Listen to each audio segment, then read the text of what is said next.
We all know that California loves legislating landlords, right? Especially when you notice how they make it so tough to figure out what the annual rent increases are. In this video, we're going to be covering the 2022 rent increase limit for San Diego County, how that amount is calculated yearly, some background on AB 1482, and the Tenant Protection Act of 2019. Remember, they were tied together when they were passed a couple years ago. We're going to be covering a lot in a short amount of time, so you're going to need to pay attention to this one.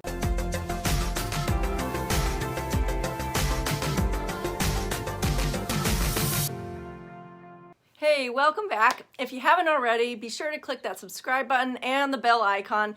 That way you're going to be notified every time that we put out new videos. So as part of the Tenant Protection Act of 2019, we ended up with AB 1482.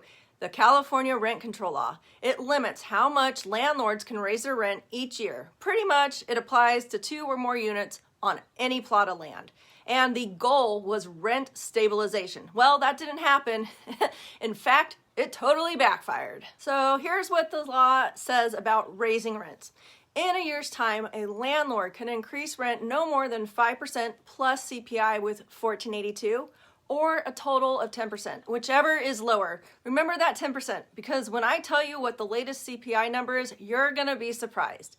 The Consumer Price Index from April is the index basis for 1482. It's calculated from April of last year to April of the current year. And we find this information for each region of California in the U.S. Bureau of Labor Statistics. The link for that site is down below in the description, and their website is bls.gov. Now you're going to be able to calculate next year's rent increase limit when the April CPI figure comes out. So this past April, the CPI for San Diego County is a bit over 8%. If you add that to the allotted 5%, you're at a rent increase of over 13%. Do not raise your rent to 13%. The law requires the lower of either the CPI guideline or 10%. Use 10% at most or less. That Tenant Protection Act also restricts the number of times that a landlord can raise rents in 1 year, which is 2 times, as long as the total amount of the 2 increases does not exceed the CPI total or that 10% cap for that year. As of right now, in San Diego County, landlords can still set the initial rent amounts with new tenants at any amount that they choose. So let's talk about property exemptions to restrictions when it comes to raising rent. The first exemption is for new builds for 15 years. The next exemption is for residential property, which is titled separately from any other dwelling, as long as it isn't owned by a real estate investment trust, otherwise known as a REIT, or a corporation, or an LLC with a corporation member. And you must include a notice in the lease agreement about all of this. The last exemption is for an owner-occupied property at the start and the duration of the tenancy, like a duplex, an ADU, or a granny flat, your personal property, as long as the owner lives at the property at the beginning of the tenancy and continues to occupy it. Thank goodness San Diego does not have stricter limits on rent increases. Check out some other areas like Santa Barbara, Oakland, and the latest is Oxnard. Don't fool yourself though. They have been working their way down the state. City councils are getting hit up by tenant advocacy groups to make changes, city by city. Tenant protection groups are going in and they're making presentations. And they're bringing in all kinds of tenant groups explaining all of the tenant problems. And these events are happening with very little notice to the public, sometimes special meetings. And more often than not, landlords are just not represented at these meetings. The tenant stories are hard to hear. There are some people who are really having trouble right now. We all know inflation, fuel, and utility costs and leftover COVID stuff is adding up, especially here in California for families. But the question is, do these rent control measures help them at all? What these struggling tenants need is actually lower rent, but rent control doesn't actually reduce rent. All it does is create a limit on how high a landlord can raise rent, and by no means does it create more affordable housing, which is what everyone would prefer to happen.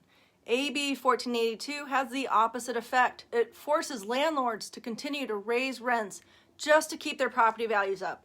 Otherwise, they'll lose the value over the years. Most 2 to 4 unit building owners count on living off of their hard-earned investments. Owners are small investors counting on their real estate assets for their retirement income.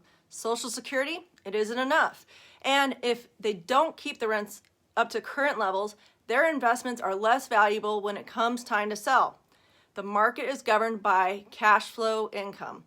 Properties that keep up with market rents are simply worth more. A recent viewer asked me what the solution is to California's housing crisis. Well, that's a big question, one we could make several videos about. Here's a couple quick thoughts. We Californians need to push for true affordable housing. The way things are right now, builders have a loophole when they're developing new construction. As long as they add an optional ADU, or as like Lynnor Homes calls it, the next gen model to their development, they're able to get around having to build affordable housing properties. You may have heard me talk about this in other videos. San Diego has some of the biggest housing costs in the nation, and this is why you'll see what I call McMansions on postage-size stamp lots. The builder gets the biggest ROI with that type of product. We need to push for lower building costs now when building low-cost housing. Plus, fast-track affordable housing construction with incentives for builders, not just in San Diego, across the state.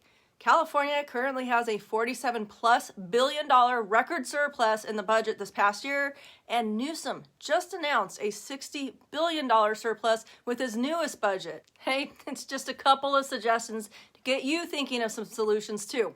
I wanted to trigger some thoughts for you in this video.